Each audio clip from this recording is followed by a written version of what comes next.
Assalamualaikum warahmatullahi wabarakatuh dan selamat malam saya ucapkan kepada Ustaz, kepada Hadi dan Ziyad. Alhamdulillah, syukur kehadirat ilahi dengan limpah kurnia daripada Allah SWT untuk kita menjayakan program itu berbicara kita pada malam ini. Jadi, tanpa membuang masa, saya memperkenalkan jemputan Ustaz kita iaitu Ustaz Pemandu Hakim daripada Sekolah Menengah Sains Kubang Pasir.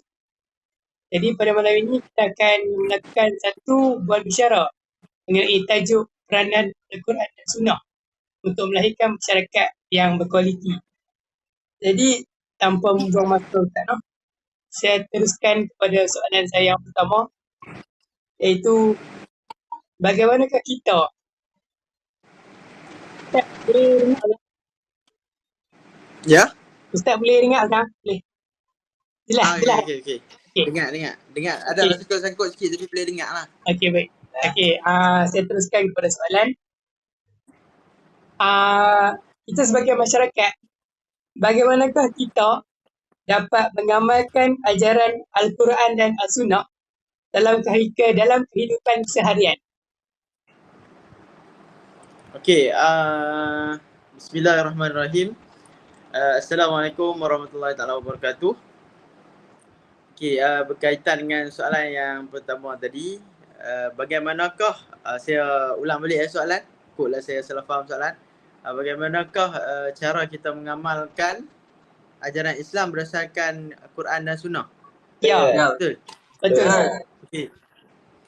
Okey, cara kita mengamalkan ajaran Quran berdasarkan Quran Sunnah, sebab memang Islam ni bersumberkan Quran dan Sunnah. Betul tak? Betul. Okey. Quran daripada Allah Subhanahu Wa Taala, Sunnah daripada Nabi Muhammad sallallahu alaihi wasallam. Jadi perkara pertama yang kita kena buat adalah, first sekali mestilah kita kena ada ilmu. Okay, mestilah kita ada ilmu. So, untuk buat semua benda, untuk buat semua ibadah, untuk mengamalkan ajaran Islam yang bertepatan dengan Quran dan Sunnah, kita kena belajar lah. Make sure apa yang kita buat tu memang betul-betul ada dalam Quran dan Sunnah. Maksudnya, contoh macam kita solat. Kita ada 3 ilmu fardu ain yang wajib kita pelajari. Apa dia? Tahu tak? Cuba Ustaz bagi clue sikit. Tiga cabang ilmu fardu ain yang wajib kita belajar. Apa dia? Yang pertama sekali, waktu kita kecil-kecil kita diajar tentang apa? Solat. Adakah kita terus diajar solat? Tidak. Apa? Kita diajar tentang apa dulu? Mengucap. Lagi apa lagi? Lepas tu kita belajar kenal dahulu Islam ni. Kenal rukun Islam. Kenal pasal apa? Agama Islam ni, sirah-sirah Nabi terdahulu. Kisah-kisah Nabi terdahulu. Sirah-sirah Nabi. Okey, first sekali ilmu yang wajib kita belajar adalah akidah, pegangan kita, atau dikenal sebagai tauhid. Yang tu saya nak sebut tadi. Tak keluar. Tapi tak tersebut-sebut. Tak keluar tadi. Okey, akidah. First sekali akidah lah. Waktu kecil-kecil parent dah sebut Allah, Nabi Muhammad. So pegangan kita mestilah kita faham, kita tahu siapa yang kita nak sembah. Betul tak?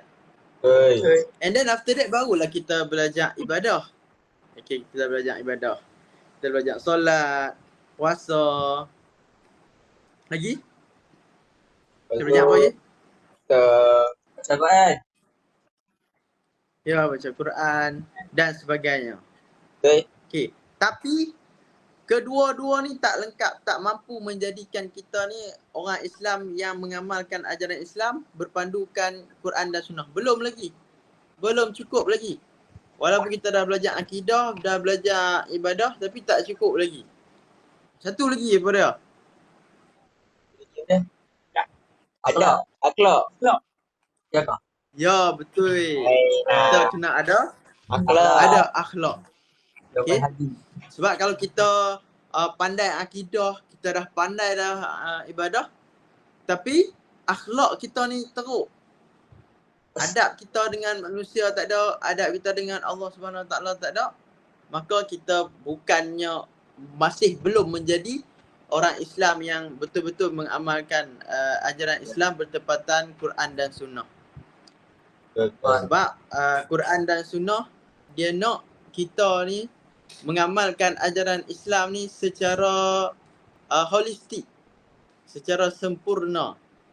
Maksudnya akidah, ibadah dan juga akhlak ni mestilah selari. Barulah betul-betul mukmin, orang yang beriman. Kalau tak hanya sekadar orang Islam saja. Apa beza Islam dan beriman? Apa beza orang Muslim dan orang mukmin? Dia. Orang Muslim dia yang dalam Quran tu katakan kita orang mukmin. Betul tak Ustaz? Tak ingat. Apa dia? Dia macam nak mak saya tak pasti, takut terpesong. Besong pula. Try. Right. Apa beza Muslim dan mukmin? Ada beza tak? Muslim ni dia Islam, tapi Islam dia tak mencapai satu tahap tu. Kalau apa dia tu? Mukmin tu maksudnya dia sampai tahap yang maksudnya dia takwa pada Allah tu. Betul tak? Okay, good try. Bagus.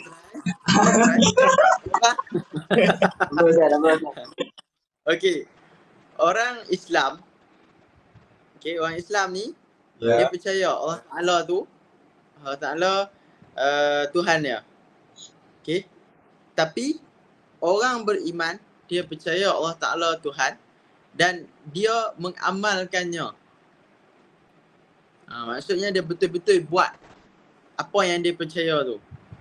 Okay, kalau orang Islam boleh jadi nama saja Islam hanya sekadar pada IC saja, tapi gaya hidup tak Islam, tak mengamalkan ajaran Islam.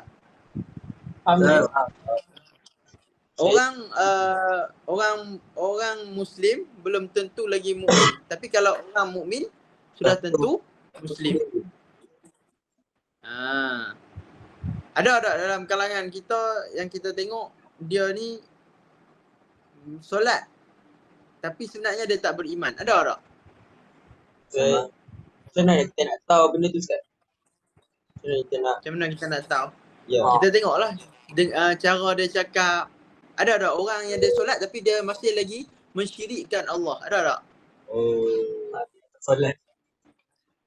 Solat tapi santet orang? Ada tak? Solat tapi dia santau orang? Ada tak? Ada Ustaz. Ya, ramai. Jadi orang ni nampak, orang tu kita nampak macam dia Islam tapi rupa-rupanya dia bukannya, kita nampak macam dia orang beriman tapi rupanya dia tak beriman kepada Allah Subhanahu Wa Taala. Dia sekadar melakukan sekadar menampakkan keislaman dia tapi sebenarnya dia tak beriman. Okay. Ni macam saya pula interview apa ni? Macam mana? Bagi.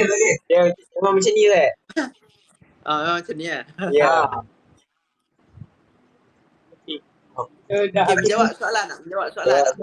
Sangat sempurna Ustaz jawapan Ustaz. Okay, so kami akan teruskan soalan lain tak? Okay, boleh. Okay Ustaz. Soalan yang kedua, dia bunyi macam ni. Apakah langkah-langkah yang boleh diambil untuk meningkatkan akhlak dan juga etika dalam masyarakat kita lah sebagai kita seorang Muslim? Macam mana? Okay, buat kata pepatah melentur buluh biarlah dari rebungnya. Ya, betul. Biarlah dari rebungnya. So first thing first, pendidikan di rumah tu sangat-sangatlah penting untuk membentuk akhlak seseorang. Sebabnya bila dah jadi buluh ni, susah dah nak bentuk. Susah tak? Susah. Berbanding masa masih lagi rebung. Kalau rebung tu, dia lembut lagi, mudah dibentuk. Nabi kata setiap anak Adam ni dia lahir diibaratkan seperti kain putih. Kain putih. Siapa yang mencorakkannya? Ibu dan ayah. Ya, ibu dan ayah yang mencorakkannya. Betul. Kemudian bila dah dicorakkan oleh ibu ayah dia, dah diajar, dah dididik akhlak dia, after that barulah dia masuk sekolah. Kat sekolah tu banyaklah yang mencorakkannya. Kalau dia salah pilih kawan, kawan lah yang mencorakkannya, betul tak? Betul. Kalau dia salah salah mendengar ataupun salah menimba ilmu, jadi guru dia yang salah itulah yang mencorakkan akhlaknya. Okey, jadi dia sebenarnya permulaan kepada pembentukan akhlak tu semua daripada rumah. Betul. Daripada rumah yang nak bagi kukuh akhlak seseorang tu, jati diri seseorang Muslim tu adalah rumah dia. Start daripada rumah. Okey. Kembali kepada soalan apa tadi? Soalan langkah-langkah apa tadi? Yang boleh diambil untuk meningkatkan akhlak dan etika dalam masyarakat. Okey, langkah-langkah yang boleh diambil adalah ibu bapa perlu mendidik anak dengan sebaiknya ketika berada di rumah. Okay. Kemudian influencer macam sekarang zaman TikTok apa semua bagai kan. Betul. Okay. Parenting. Macam parenting tu bagi saya, ilmu-ilmu parenting tu perlu diperluaskan lagi. Perlu disebarkan lagi dengan lebih kerap dari segi pembentukan akhlak ni. Kita fokus dekat pembentukan akhlak. Moga-moga dengan langkah-langkah macam ni boleh jadi hampa sendiri boleh jadi influencer. Betul. Okay. Walaupun hampa belum berkahwin lagi, tapi hampa boleh bagi parenting tips based on ChatGPT ke apa ke. Sebab apa kita nak buat content, kita nak buat good content. Betul. Betul. Betul. Okay, jadi antaranya adalah kalau dekat rumah, parent memang kena didik lah.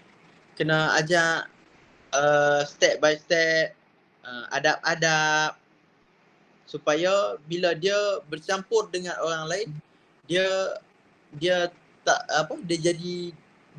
jadi perak. Dia tak jadi perak. Ada sampai nak gunakan Allahumma salli ala sayyidina Muhammad. Ada setengah tu sampai nak membuang air besar pun dia tak tahu ada adab dia. Betul. Betul tak? Betul. Tandah nak guna macam mana, lepas berak cuci macam mana, sampai ke tahap tu. So problemnya adalah di rumah dia tidak diajarkan dengan adab-adab sebegitu. Jadi akhlak dia pun secara tak langsung teruklah. Okay, kat sekolah pula, kalau di sekolah benda yang boleh buat adalah langkah-langkah dia adalah guru boleh mengadakan biasalah tazkirah semua bagai. And then boleh tulis kata-kata motivasi yang menunjukkan betapa pentingnya akhlak. Betul tak? Akhlak ataupun quote-quote yang quote-quote yang menarik tentang akhlak. Ada quote-quote yang menarik tentang akhlak. Ada Ustaz, kat TikTok banyak. Kat TikTok banyak. Betul. Bagi tahu satu quote. Ustaz. Pasal apa Ustaz? Pasal akhlak lah. Pasal akhlak lah, contoh lah. Kebersihan separuh diberi iman, Ustaz. Boleh Ustaz tu? Ya, betul. Kebersihan sebahagian daripada iman. Sebahagian. Daripada hadis lah. Ya. An-nazafatu minal iman. Tu pun one kind of like quote untuk kita follow lah. Itu daripada Nabi lah kan. Okay, lagi apa lagi? Saudara ni. Antaranya respect is earned. Tu untuk membentuk akhlak lah. Kalau Apa lagi? Yang malu itu sebahagian daripada iman. Kan? Malu kan? Al-haya'u minal iman. Malu itu sebahagian daripada iman. Yang tu untuk membentuk akhlak lah. Cuba bayangkan kalau orang tu dia tak tahu malu. Betul.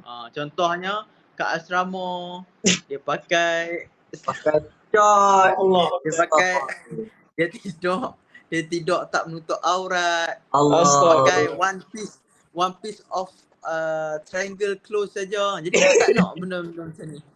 Faham Ustaz. Faham kau no? Faham, Macam tu faham. pengalaman. Faham Ustaz. Faham. Jadi tak berakhlak lah macam tu. Kenapa? Faham. Okey, menjawab soalan. Jawab. Jawab. Okay, boleh Okey, antara langkah lain antara langkah lain antara langkah lain boleh ni lah, boleh sama-sama teguk lah. Boleh. Sebabnya kadang-kadang bukannya kita ni tak tahu, tapi kadang-kadang kita ni lupa manusia biasalah. Okey, fadzakir fa inna dzikra tanfa'ul mu'minin. Maka berikanlah kamu peringatan. Kerana sesungguhnya peringatan ini berguna bagi orang mukmin, orang beriman. Betul Ustaz. Okey. Tapi sebelum saya teruskan ni Ustaz, saya nak tanya boleh sikit Ustaz. Ustaz pegang kamera ke Ustaz tak dengar Ustaz pegang kamera Ustaz? Oh, saya pegang. Okey, tak dengar sebab tangan saya ni dah terbiasa lah. Ya Allah. tak menyusahkan Ustaz. Dah tak menyusahkan sebab kadang-kadang saya pegang selama 40 minit saya pegang macam tu. Ustaz dah biasa buat video TikTok Ustaz, lupa. Saya dah biasa main Mobile Legends sambil treadmill. Nampak Ustaz. Nampak dia belajar dah sampai ke mana. Betul Ustaz. Okay Ustaz, saya sambung Ustaz. Okay, soalan yang saya ingin ajukan ialah bagaimana cara kita dapat mengeratkan hubungan persaudaraan dan juga kesatuan di kalangan masyarakat kita pada zaman ini. Boleh cuba Ustaz kongsikan secara sikit? Okey, sebenarnya step yang Nabi buat ni sebenarnya Nabi dah sediakan pusat komuniti sosial. Apa dia pusat komuniti sosial yang Nabi buat? Untuk mengeratkan Masjid. Ya, sebenarnya Nabi dah betul, masjid. Masjid ni bukan sekadar tempat untuk kita solat, tapi sebenarnya adalah satu pusat komuniti masyarakat setempat. Maksudnya kat masjid itulah kita buat pelbagai aktiviti.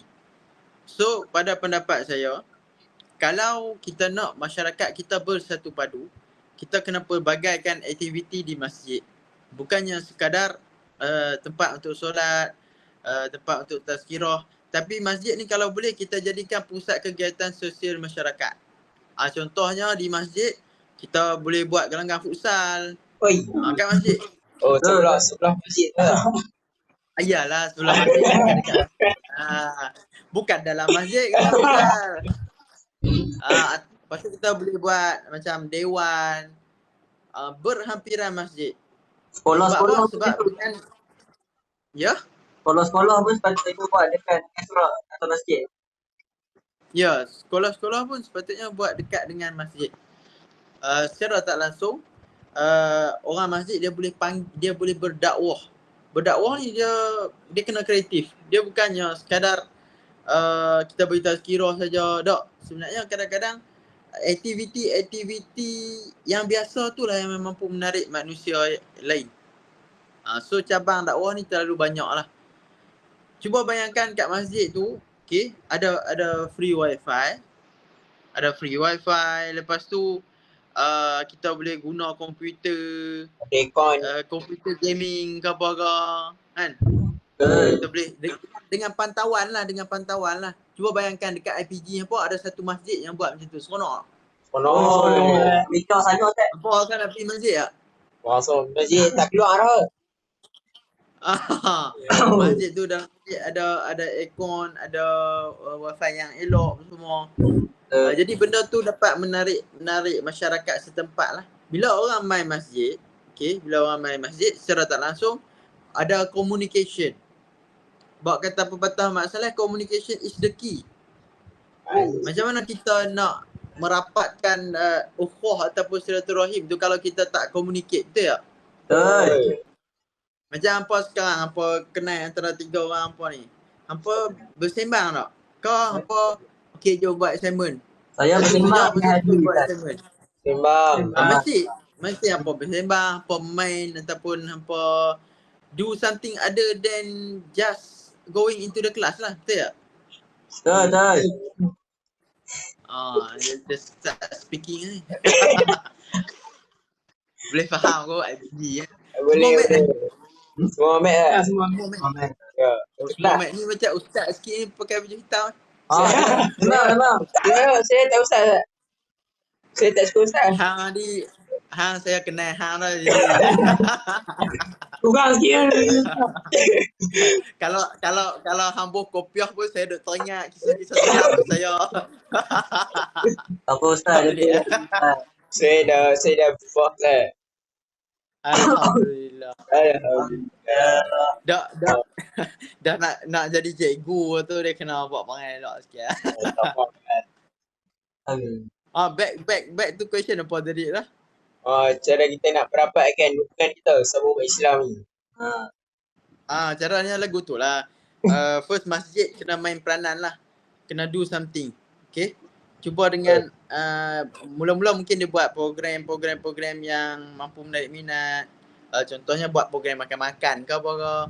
Betul. Cari benda yang orang suka. Untuk tarik minat. Itu dari segi masjid lah. Kalau dari segi individunya, macam kita ni, individunya kita kena rajin pergi masjid. Saya Alhamdulillah. Tapi saya nampak Hadi kat sebelah saya.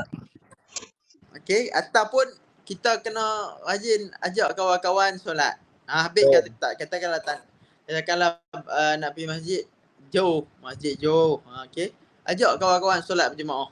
Instead of solat seorang-seorang, ajak kawan-kawan solat berjemaah. Sebab solat berjemaah ni untuk merapatkan ukhuwah kita lah. betul. Bila kita solat, kita ada salam-salam semua. Benda ni akan merapatkan ukhuwah. And then benda-benda lain yang apa boleh buat adalah of course lah kita kena lah melepak dengan kawan-kawan, sembang dengan kawan. Bukan melepak sembang bohong, tapi lepak bincang tentang masa depan ke, bincang tentang isu semasa yang boleh dikupas ke. Bukan bergosip, tapi kita bincang something yang membina kepala otak lah. Benda yang bermanfaat Ustaz. Ya, benda yang bermanfaat lah. Sekali-sekala nak selit-selit sikit Mobile Legend ke apa kat tu tak ada masalah. Tu sikit-sikit tu tak apa lah. Boleh. Ustaz, apa pendapat Ustaz pasal yang Alif Satar yang dia buat konten yang dia nak ajak subuh beramai-ramai seperti solat Jumaat, Ustaz? Adakah itu sebagai satu cara untuk merapatkan hubungan juga? Ya, betul. Itu adalah salah satu cara dakwah yang bagi saya zaman sekarang, okey. Tak kisahlah ada orang kata menunjuk ke apa semua bagai, tapi benda tu benda yang bagus. Betul. Benda tu benda yang bagus. Kita nampak orang main masjid, alhamdulillah. Kita no need to rasa macam dia ni nak tunjuk lah ni, duk post kat TikTok, duk post kat IG, duk post kat tak payah. Zaman sekarang ni kalau orang buat baik, alhamdulillah. Kita kata lagu tu saja. Kita tak boleh nak judge orang, kita tak boleh nak kata kawan ni riak, kawan ni takbur, kawan ni ujub. Kalau kita kata macam tu, maksudnya hati kita ni something wrong somewhere lah. So benda baik kita sokong, benda buruk kita ni lah. Ya. Nampak? Okay. So kita teruskan kepada soalan yang seterusnya Ustaz. Mungkin ini soalan yang terakhir Ustaz. Soalan last ke? Soalan lain Saya tahu Ustaz dah lemah kan? Kesian tengok Ustaz. Saya tahu. Boleh lagi. Okey, baik Ustaz. Soalannya. Okey, soalannya sini Ustaz. Apa pandangan Ustaz kalau kita boleh tengok macam sekarang ni, masyarakat selalu fokus pada dunia. Contohnya kerja lebih masa sampai tak ada nak solat 5 waktu yang seperti mana kita tahu solat 5 waktu tu wajib. So jadi apa pandangan Ustaz tentang masyarakat yang terlalu ketat dunia ni, sedangkan akhirat tu lagi penting daripada dunia ni? So apa pandangan Ustaz tentang masyarakat yang kejap dunia ni? Okey, pandangan saya kepada mereka yang orang kata apa, kejak dunia sampai tinggal akhirat, macam tu lah maksudnya. Ya. Betul. Saya rasa kesian lah. First saya kesian. Sebab apa? Sebab kita kesian sebab kita tak tahu depa dibesarkan macam mana, apa semua. Depa background depa macam mana kita tak tahu. Kadang-kadang kita jangan sesekali kita rasa macam depa ni pendosa teruk, ahli neraka. No, kita jangan rasa macam tu.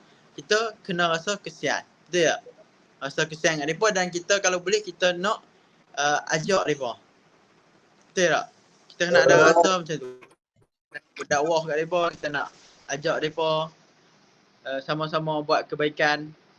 Okey. Sekiranya kalau kita nampak kawan-kawan kita yang terlalu kejar dunia lah sampai tinggal solat apa semua bagian ni, first kita kena rasa kesian. Kalau kita rasa geram, mesti ada something wrong somewhere dengan kita lah. Boleh jadi kita rasa macam kita lebih baik daripada dia, sebab tu kita rasa geram. Ataupun kita rasa macam dia ni teruk sangat. Bila kita rasa orang ni teruk, secara automatik kita rasa kita ni baik. Betul tak? Betul. So kita jangan rasa macam tu. Apa yang kita boleh rasa adalah kita kenalah kesian kat mereka. Bila kita kesian kat mereka, kita ada rasa nak tolong dia. Antara benda yang kita boleh buat adalah kita ajak dia pelan-pelan. Contoh kawan tu tak semayang. Kita ajaklah. Jom semayang. Cukup sekadar jom semayang tu pun cukup. Kalau sekali mungkin dia tak mau nak semayang lagi. Tapi kalau dah berkali-kali, berulang-ulang kali yang hampa ajak dia, insya-Allah one fine day dia akan termakan juga dengan dakwah hampa tu. Ataupun memang hati dia tak terbuka langsung, jangan risau. Setiap kali jom hampa tu akan dapat pahala lah. So no need kita rasa macam orang hak buat maksiat ke, orang hak buat dosa ni, no need kita rasa macam we are better than them. Betul tak? Walaupun kita nampak macam hang ni teruk sangat ni. No need kita rasa macam kita lebih baik daripada dia. Sebabnya kita tak tahu perakhiran kita macam mana. Kita tak tahu dosa dia tu, boleh jadi dosa dia tu pada pandangan Allah lebih kecil daripada dosa yang kita buat. Sebab apa? Sebab Allah Ta'ala lebih mengetahui dia punya background semua. Betul tak? Contohlah kan. Okay. Hampa dibesarkan dalam family yang betul-betul beragama. Memang solat 5 waktu sehari semalam cukup, tak tinggal. Memang family yang kejar akhirat lah. Senang cerita, apa-apa saja buat semua akhirat. Okay. Jadi susah tak untuk hampa buat solat 5 waktu? Tak susah kan? Susah tak? Tak susah. Cuba bayangkan ada kawan hampa, okay, dia dibesarkan dalam family yang parent memang tak solat. Pak dia drug addict. Mak dia pun ada masalah juga. Mak dia pun duk scam orang pun semua. Solat memang tak lah. Agak-agak susah dia nak solat. Dia nak berubah tu susah tak? Nak dapat ilmu solat. Susah. Kita nampak macam dia kejak dunia tapi kita tak tahu hati dia sebenarnya macam mana. Rupa-rupanya yang kita nampak macam kejak dunia tu, rupa-rupanya sebenarnya dia dalam hati dia memang dia nak kejak akhirat. Tapi adalah obstacle dia. Okay. So kalau kita nampak kawan-kawan ataupun siapa-siapa yang memang buat apa, memang nampak macam dia ni kejak dunia sangat-sangat, kita jangan duk judge orang. Kita just buat kerja kita saja. Boleh jadi dia kejak dunia tu nampak macam dia kejak dunia. Kita pun bukannya sepanjang masa duduk dengan dia, betul tak?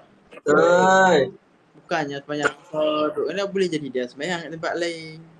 Jadi kita cuba untuk bersangka baik dan masa yang sama kita check diri kita sendiri and kita perbaiki diri dan juga ajak orang lain. Okay? Boleh Ustaz. Itu saja. Itu sahaja. Jawab soalan kot noh. Jawab soalan kot noh. Jawab Jawab soalan. Okey. Okay, jadinya kita dah habis soalan tu. Dah Ustaz pun tengah barat dah. Okay, jadi Terawat. Apa dah?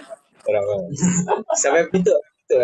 okay, jadi sampai di sini sahaja perbualan kita pada malam ini.